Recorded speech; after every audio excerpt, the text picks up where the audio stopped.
No, no, Avete deciso, cioè, se volete,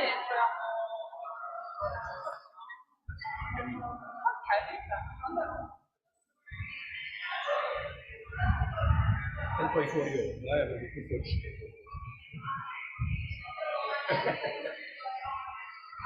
Basta sapere quando iniziare, quando finire, basta uno che ci dice quando iniziamo e quando finiamo, e non lo decidiamo noi.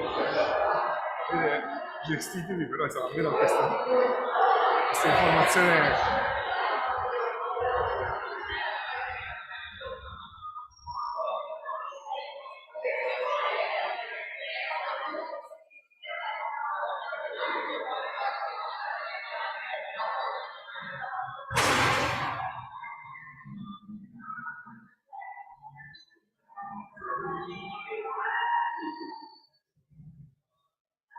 Insomma, presentami quelli interessati che mi hai detto che si collegano, che diciamo, una cosa dedicata.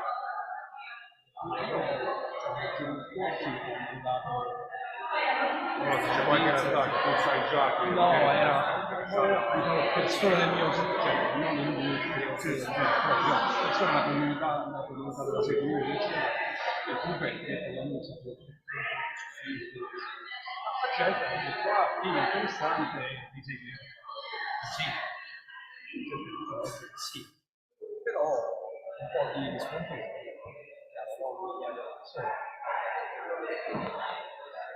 di sotto queste cose.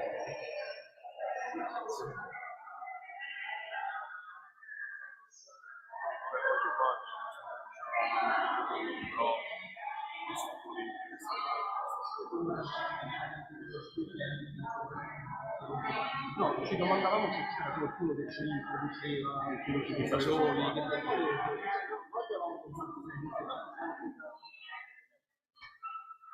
che salire come stiamo parlando.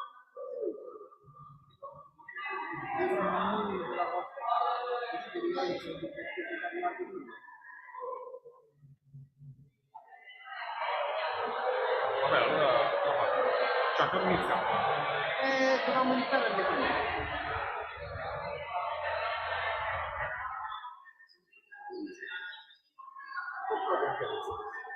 Di solito c'è un certo. Sì, infatti.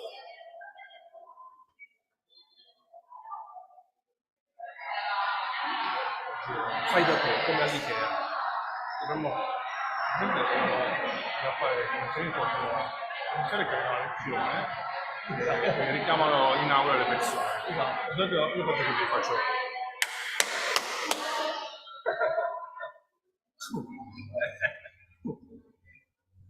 Non hanno capito bene. Qualcuno fuori vedi che si è acquietato. Vediamo se capiscono.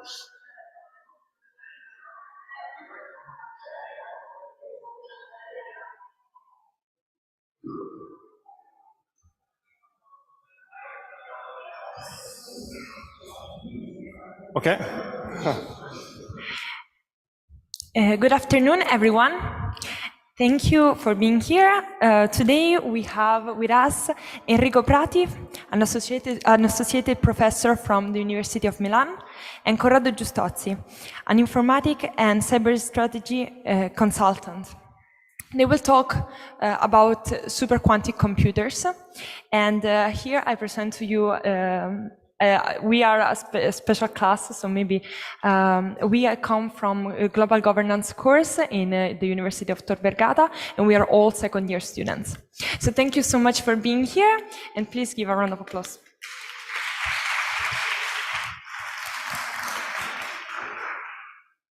Yeah, so let me go first. I think we can first introduce each other. So let me start first. My name is Enrico. I used to work at the National Research Council of Italy for 20 years, working on quantum computers and quantum devices and things like that. I recently moved to the University of Milan, where I teach quantum computing and artificial intelligence. Okay, and that's it. So now Let me Okay. invite Corrado to. Thank you. My name is Corrado. I'm dealing with security. Before it was called cybersecurity, actually before internet came out, because I started working in security in the late 80s. Most of my life has been spent as a consultant. I've also been in the public sector for 7 years with the responsibility of the development of the first Italian governative structure that made the prevention and response to attacks in the public sector for the public administration. Now I'm teaching cybersecurity in the course of engineering of intelligent systems at Campus Biomedico and several other places. Okay, now it's your turn. Okay, so you can't speak one by one. Let me check about your average background. Okay, so first question is, how many of you have ever heard about quantum computers? Raise your hand. Okay. Some of you. Some who have never heard about quantum computers. Okay. Those who didn't raise their hand before, so you in the middle, okay. Others in the middle, those in the middle, okay. Okay, doesn't matter. I'm going to use the quantum computers with you. And I have another question because I don't know you. And the question is, how many of you have ever explored, done some study or research about geopolitics with technology, the impact of technology, not quantum computers, in general? Okay, AI, blockchain. Okay, okay, good. So let me start by telling you some words about quantum computers. Indeed, perhaps those of you who have heard about quantum computers, they know because a couple of years ago, IBM, Google, they announced they had some quantum advantage, some quantum supremacy, okay? So first, what does it mean? But let me start from the beginning, because this is an amazing part of the story. The concept of using quantum computers started in the 80s, okay? So it's a very old concept, more than 40 years. Okay? And at that time, no one imagined that it could happen, such kind of advantage. The reason why they started to think about quantum computers was totally different. They were looking for, saving energy. So they knew that quantum mechanics is a kind of strange, very peculiar behaviors, and one is that processes are reversible. So they thought, if we can reverse the computation, we can go back and we can start again with no energy cost. So it's a, let's say, green tool, okay? Because, you know, running computers is very expensive.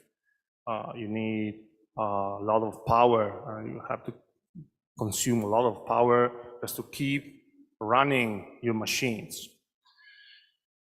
So at that time, they started with a totally different idea. But now, the first concept I would like to share with you is that this technology has something which is revolutionary with respect to the other technologies in the very fundamental aspects. Because maybe some of you have heard about neuromorphic computing, you know, doing computers more similar to the brain, okay? So you organize the circuits inside so they mimic the behavior of the neurons.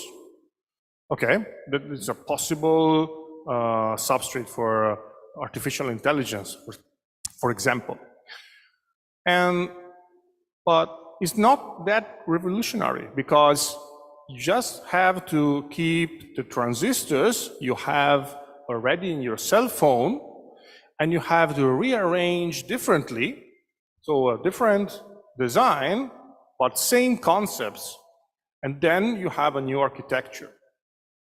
That's fine. It's sometimes it's useful. You can figure out, you can save power, or you can be more efficient for deep learning, whatever. But the point is that it's not that new. It's new the way you organize the object you already have. For quantum computing, this is totally different, because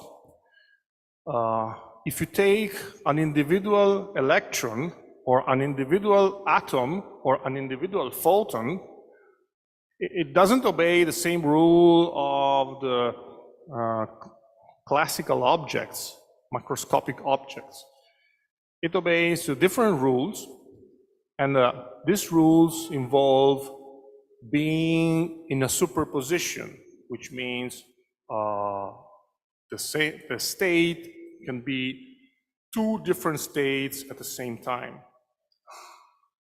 Typical example is spinning of the electron.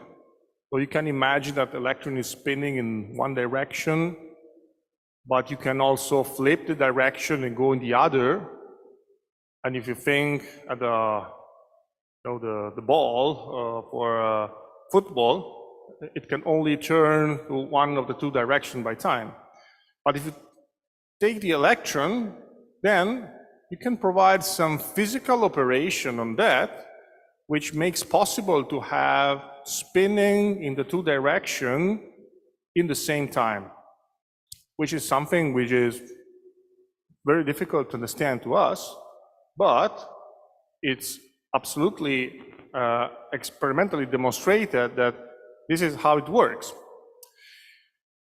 So it means that the physical substrate we are going to use, we want to exploit, is totally different. We want to write, we want to encode information on a different kind of objects. Okay, so we can think we can exploit for reversible computing, but at some point, a few years later, someone discovered that it was possible to create new algorithms like those you write in your code when you program a computer, but with different properties coming from the fact that you have superposition of states and other oddities coming from quantum mechanics. Now, if you add this kind of ingredients, okay, in the machine, you are expanding the mathematical power of your computation. You are exploring new spaces, and this allows to write algorithms which are different from those previously known. Nobody anticipated the existence of quantum algorithms. Even those inventing the quantum computers first, and this miracle of new quantum algorithms opens the chance to do computation on very hard tasks in a much faster process. It means that instead of requiring, let's say, 1,000,000 years in your best machine, it keeps 10 seconds. This is the potential advantage. So this is why we call quantum speed up quantum advantage. And the existence of this class of new algorithms boosted the research to the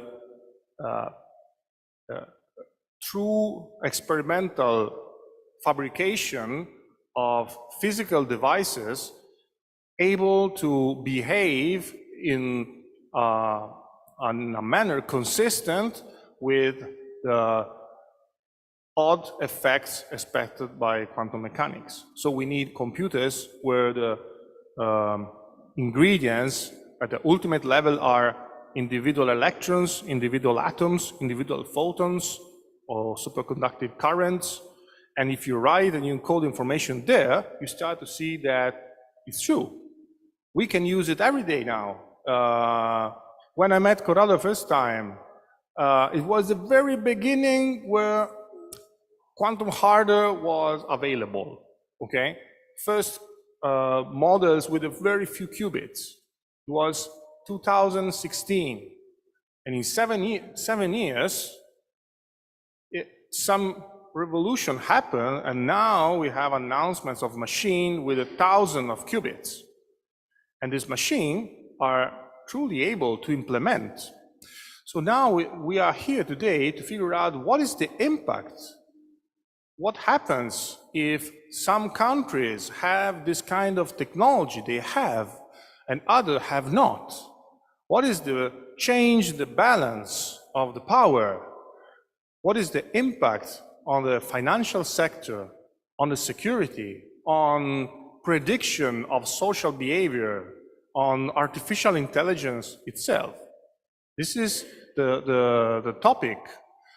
Now, first driver of this technology was the discovery of a powerful algorithm able to create a disruptive effect on the security and the transmission of the information. So here where I like to stop now, and I leave the speech to my friend, so to explain the first potential impact. Thanks, Enrico.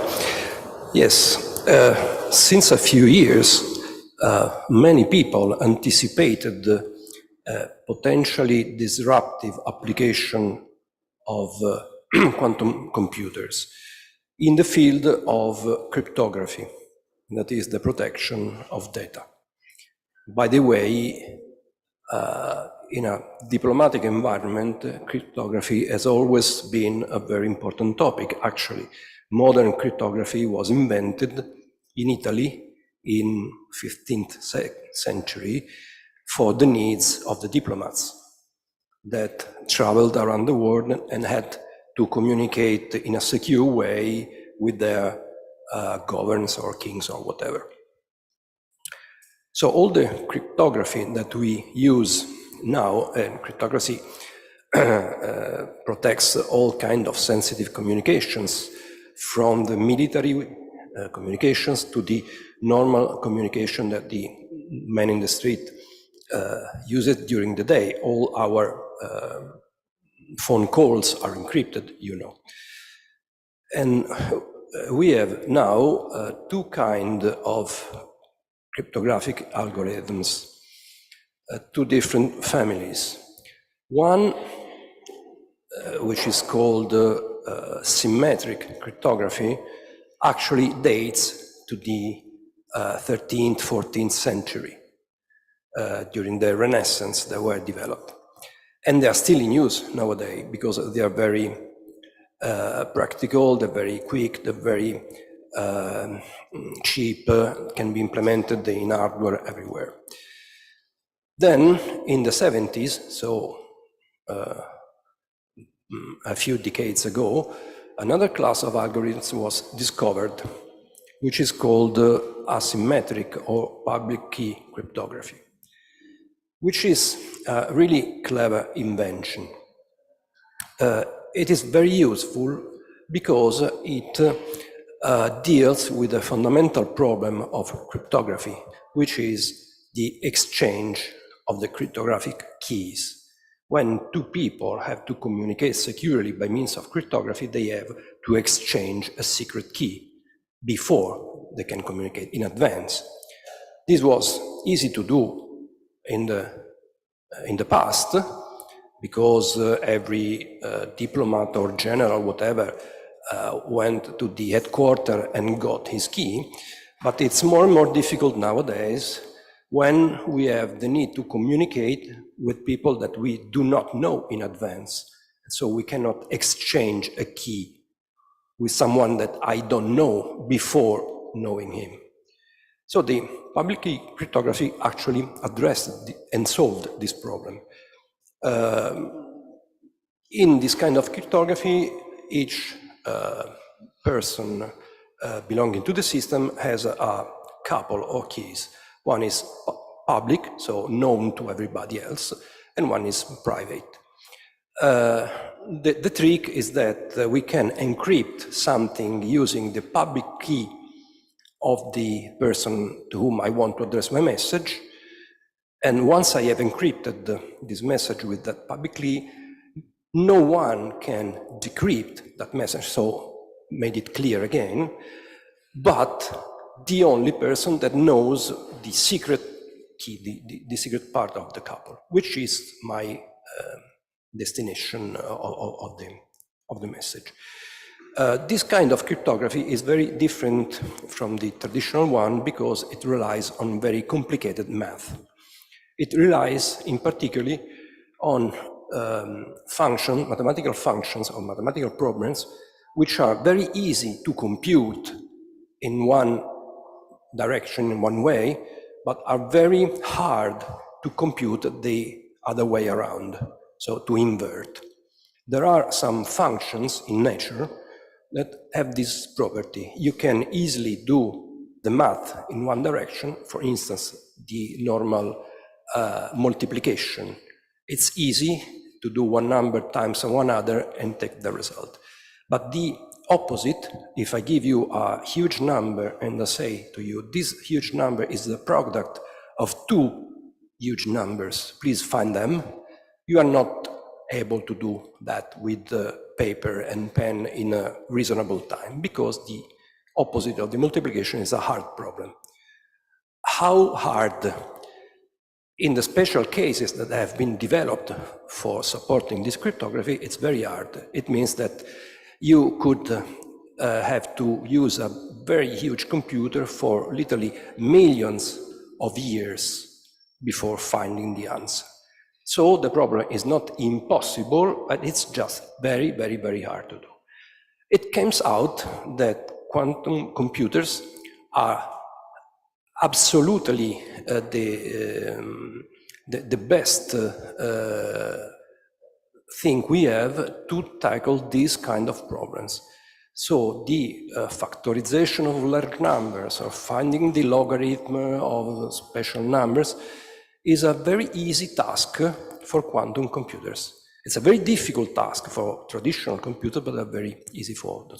So a few years ago, when quantum computing came out, a lot of people in governments and militaries got worried that this could actually break all the cryptography we use in the world, so leave our communication unsecure. So our adversaries could use quantum computers to break our ciphers. This is not happened. It's a theoretical thing. Nothing has already been done to really solve those problems, but there is a high potential that in a near future quantum computers could do it. So there was the fear that adversarial powers could use those quantum computers to break encryption with very large impact, of course, on society, military, and whatever. And also, a lot of studies came out in order to develop quantum-resistant algorithms. We are calling them post-quantum cryptography. So algorithms, traditional algorithms that are tailored, are designed to be hard for quantum computers. This is the next frontier. I will stop here, Enrico, and give to you the floor again if you want. Yeah. Now, I understand why the potential disruptive impact, of quantum computers. Imagine that you store communications based on current cryptography, for example, between two countries, and you store and you wait maybe 5, maybe 10, maybe 15 years, but at some point you have the hardware to process the data and take old 15 years old data, and you can read in a straightforward manner what the diplomats said at that time at some point. You know that in this field, the memory, it's long lasting, okay? So we would like to know things happened 40, 50 years ago between the countries. So imagine that you can at some point reveal all the traffic which has been encrypted today at some point later in time. This could be a disaster for someone. Now, you understand why the topic is so hot today, because this is an example. But you can imagine impacts in all the possible fields. You can design potentially new materials. You can use for process information coming from oil exploration. Okay. You can speed up the process, you can be more efficient, and that's it. So you have many impacts which are very nice in many fields. But imagine that you run a financial system and your country is able to forecast what is going to happen much faster because of this technology. And you can always do the first move and the other follow. You can have an immense advantage. So this is why, for example, many banks in the world, like JP Morgan and many others in the world, are investing so much because they want to forecast the markets, they want to design more resilient portfolios, they would like to operate much faster than all the competitors. And you can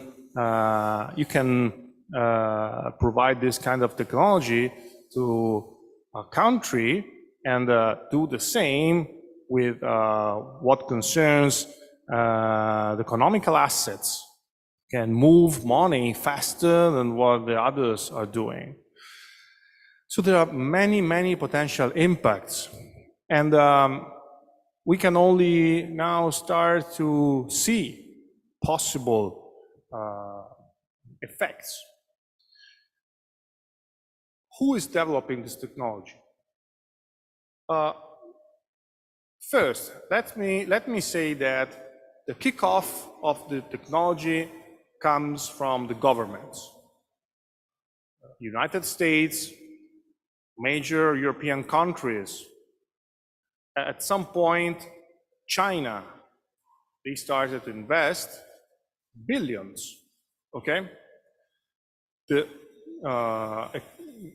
impact of public funding is essential in this kind of technology. You have to put billions spread on 10 years research programs. But this is not the end of the story. You need the support of companies, large industries. And this is why you have heard Intel, IBM, Google, who started to develop this kind of technology in cooperation with governmental resources, but also investing a lot from their own pockets, because being first movers in the field may provide an immense return. And this is still not the end of the story, because most of the technology came from the garage. what I want to say is that nobody knows that in the world there are at least 150 different kind of quantum computer projects, okay? And most of them started in a room of a lab in some universities spread in the world.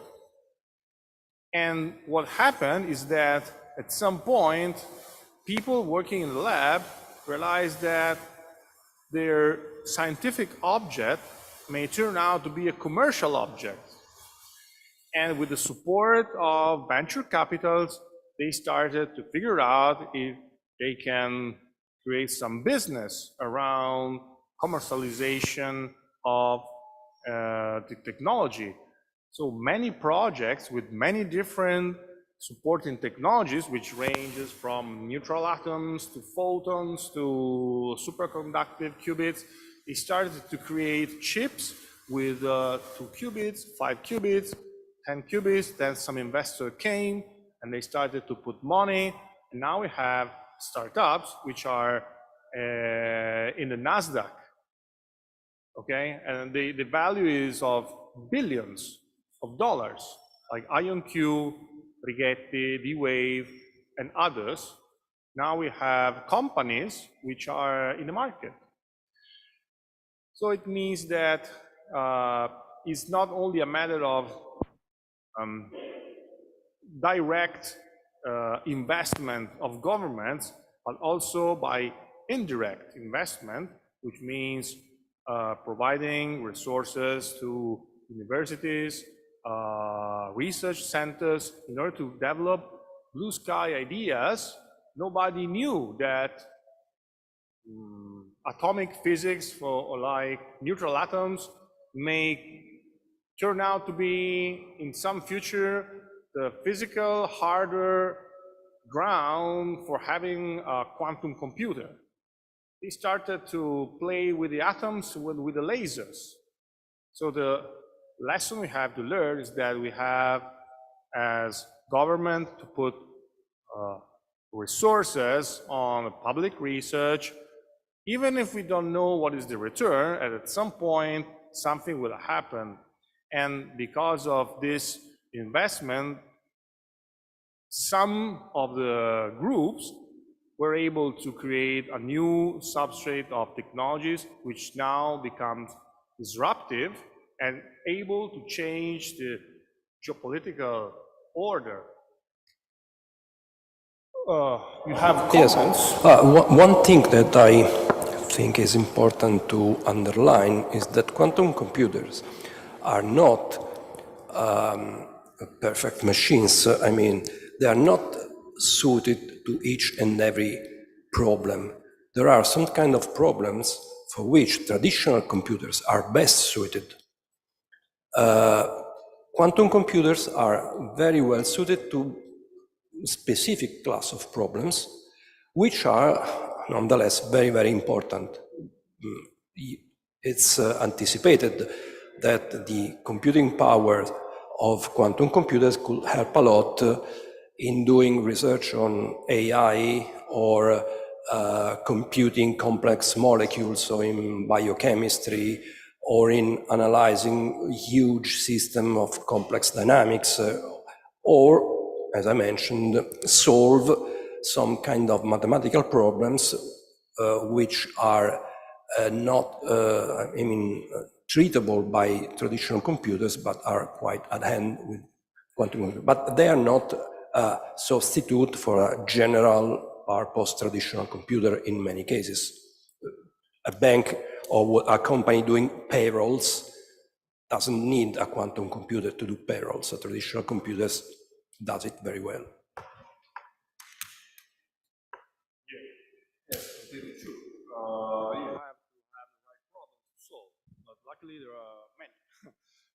And they are very important problems. That's why Word is reasoning on supremacy of countries that could have quantum computing power, because the problems which are very suited to quantum computers, are very important problems of a strategic nature. Let me be more interactive. First, if you have a question, I think it's the right time to ask. And I also have a question for you, because some of you already explored impact of, for example, AI on your field. And I would like to ask if you see any similarities with this technology. If some of you would like to comment.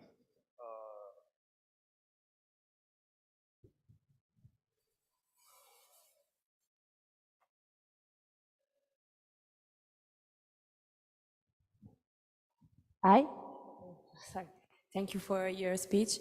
And I actually have 3 questions, and one is related to the IE. And I was thinking about how quantum algorithms that are really quick by definition are could be used to implement generative and predictive IE algorithms.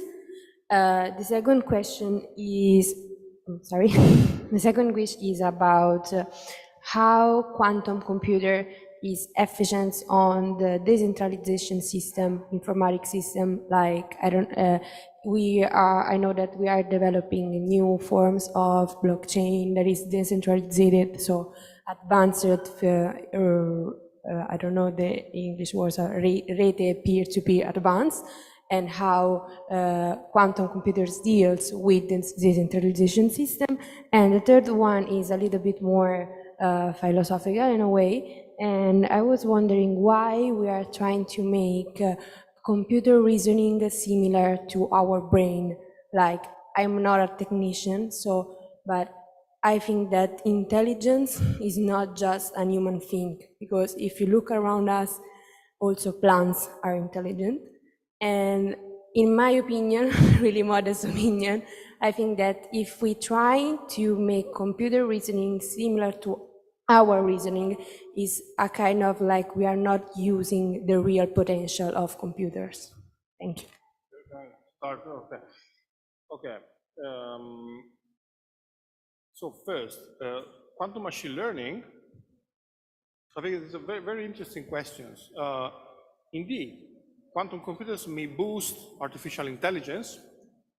There is a new field which is called quantum machine learning, or more in general, quantum artificial intelligence. Is a variety of new artificial intelligence algorithms based on quantum computers. And some of them show some true advantage. Some of them nobody still knows. We have to be honest.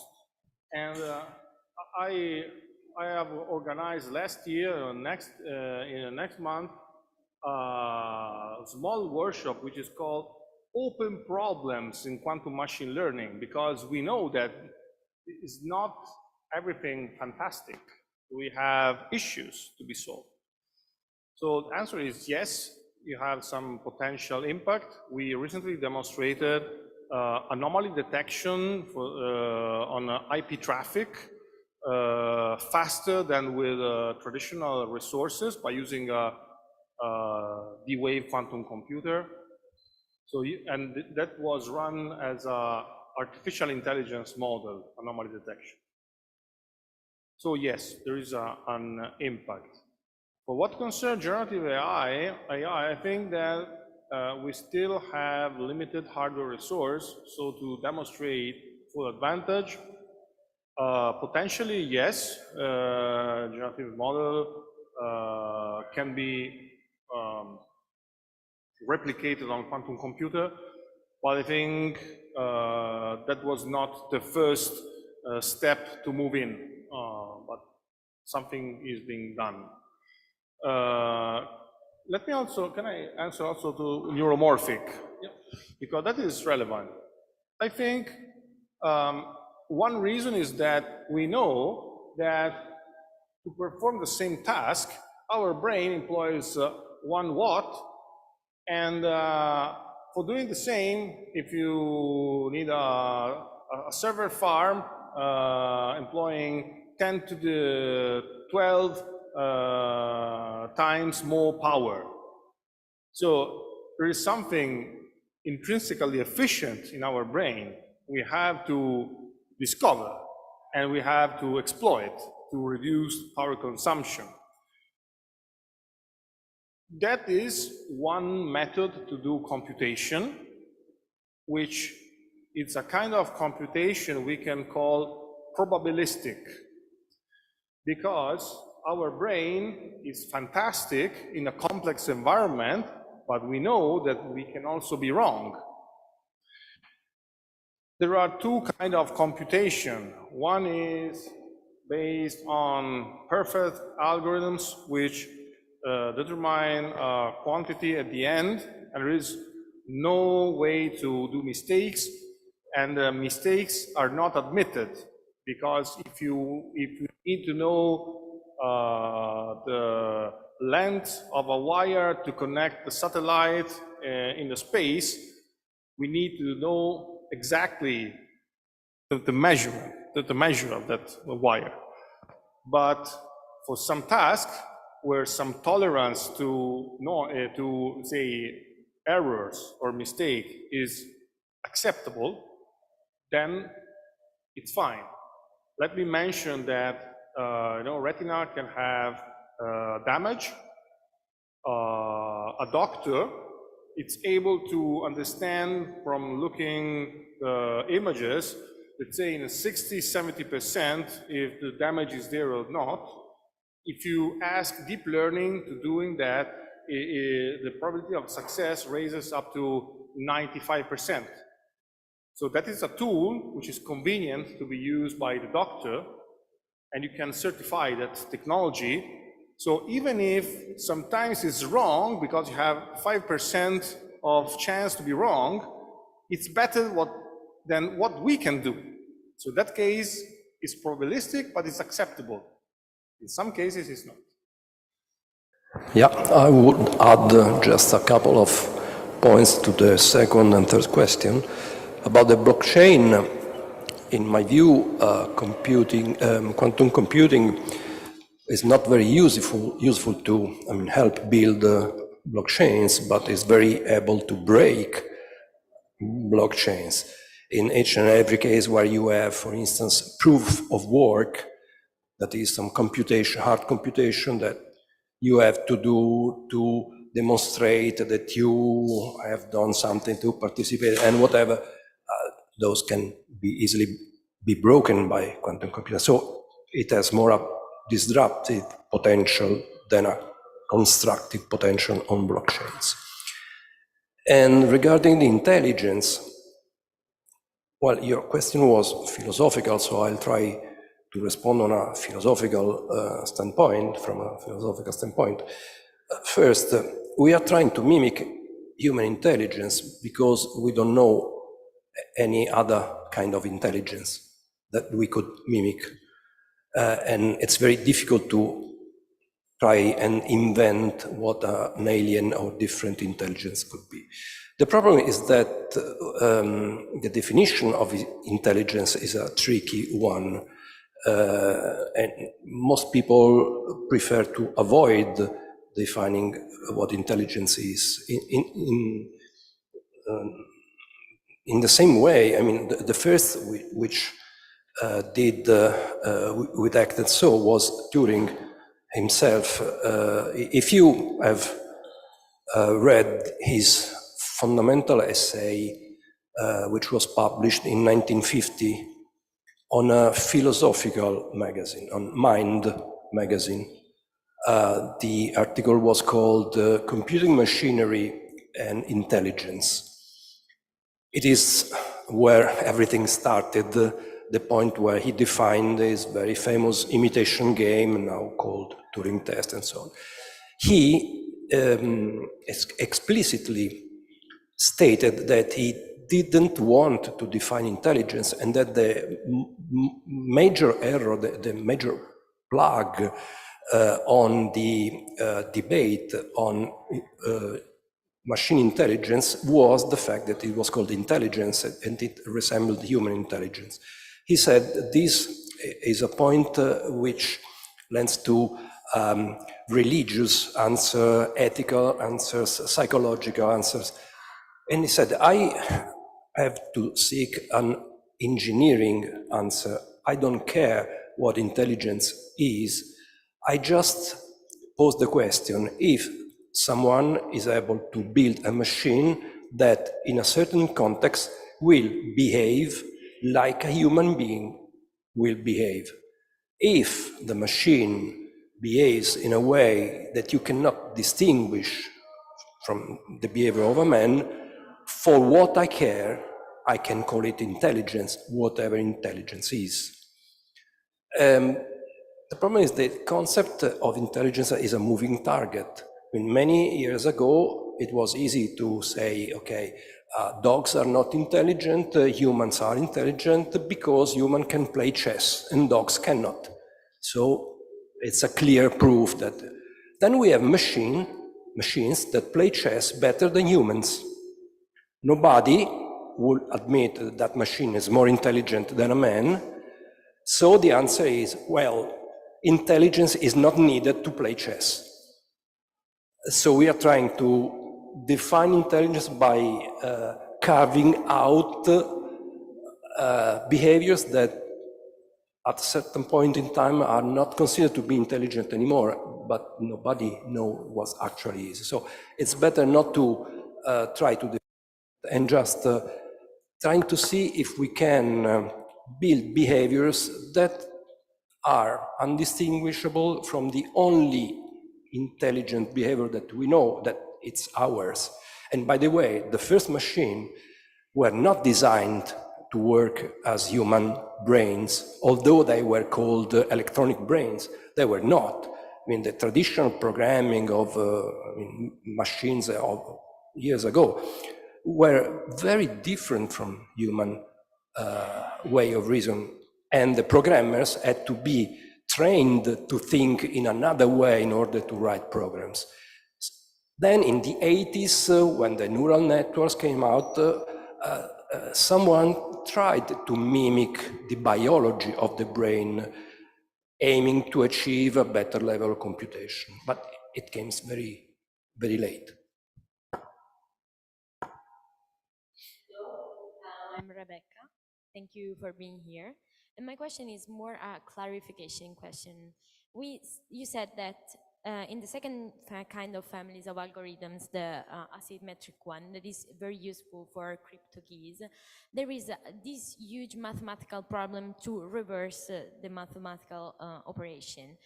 And now my question is, if it is so complicated, how it is possible that companies like WhatsApp that are using the cryptography hand-to-hand to do like something that complicated, like how much did they invest, and if there is any possibility like for this type of algorithms to be closer and closer to like everyday life, like for protection of data, like for example the one of WhatsApp.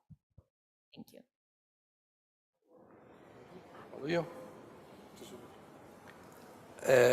Well, the fact that cryptographic algorithms are complicated is the obstacle to our adversary to find out the key.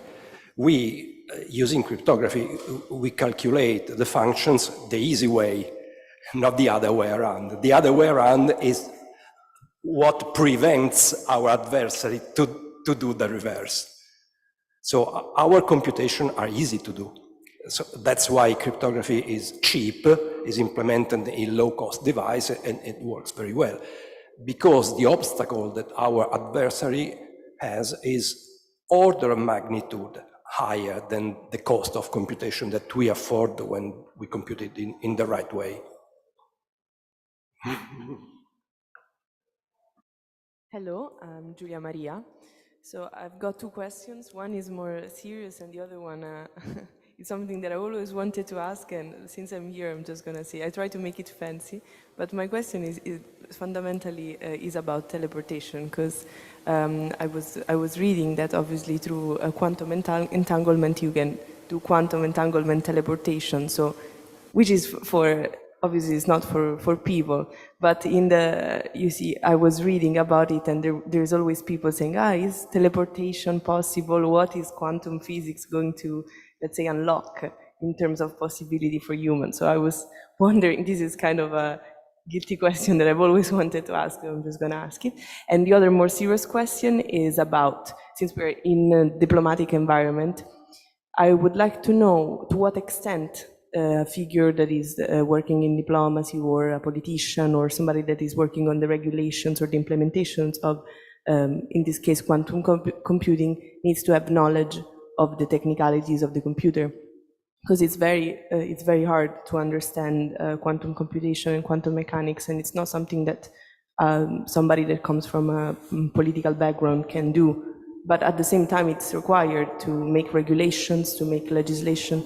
So how can we cross this boundary? Thank you. Let me start from the second question. I think that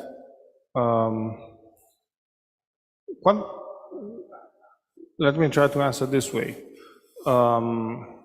When we use computers, we don't care if they are based on transistors or cans moved by some mechanical wire. We just look at what is the effect of using it. So quantum computers, I think, is the same. Even programmers, they don't care about what kind of technology is behind. They want to stay high level and use the presentation layer of the machine exactly as when we program a computer. We are not touching the transistors. We are writing some code in some language, or we are just using the applications. So if you do good things or bad things, it depends only on what is your purpose or what they are doing. And this is different from artificial intelligence, where regulation has to really understand deeply the technology.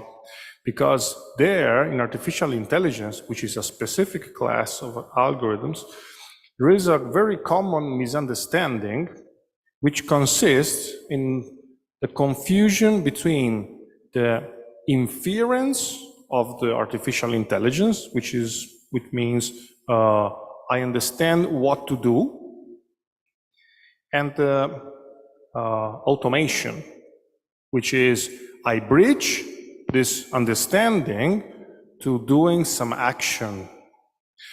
Now, there is nothing bad if the inference from the artificial intelligence is to, let's say, buy the stocks or to drive the car. But if the next step is, I am the programmer, I decide that because you understand this, now you have to buy or sell, or you have to turn the control of your car, you have to use your brake and you have to stop. If the action follows with no critical intermediate step, then what you do can be wrong. And who is responsible of that decision? It's the same as if I use some autopilot of the helicopter and I jump down, I step out of the helicopter, which floats for some times, and then the autopilot crashes the helicopter on the city. Who is the responsible? It's not the autopilot. It's because you delegated some action with no additional control. So there you need regulation. But for a quantum computer, you just have to check the intentions of the user. Well, nothing to add to that. And about teleportation, I'm not sure I got the question, but let me try to answer anyway. And the point is that, as I've said at the very beginning, quantum mechanics has a number of oddities. And one of that is that you can make some quantum state to disappear from one point and reappear to the other. But this, it's true as long as you deal with quantum objects. If you try to do the same with a macroscopic object, which is by 10 to the 23 quantum states, it doesn't work anymore. So it's not like Star Trek. Yes, actually, sorry. A few years ago, I met a Google engineer, and jokingly, I asked, why are you messing around with useless things like quantum computer? And so please invent teletransportation, which would be very useful for us. Don't lose your time on that. So he didn't answer, though.